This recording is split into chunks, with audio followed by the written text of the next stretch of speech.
Hi guys, and welcome back again to another vlog. So yun, so tapos ko lang din maligo guys.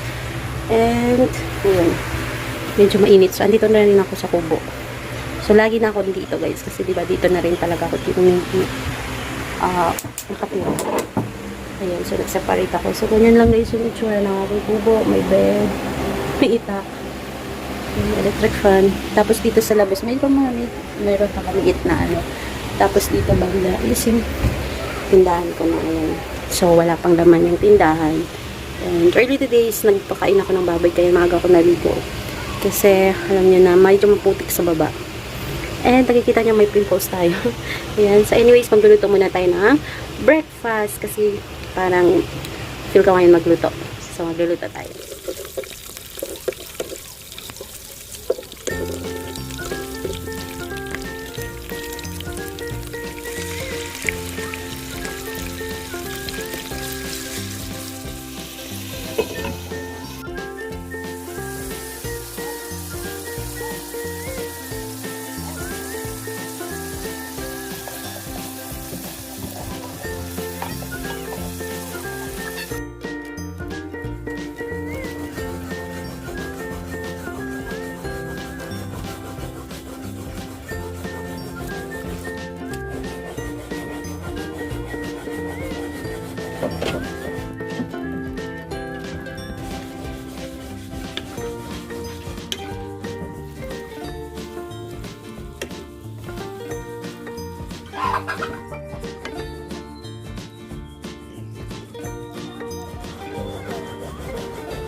Ebo.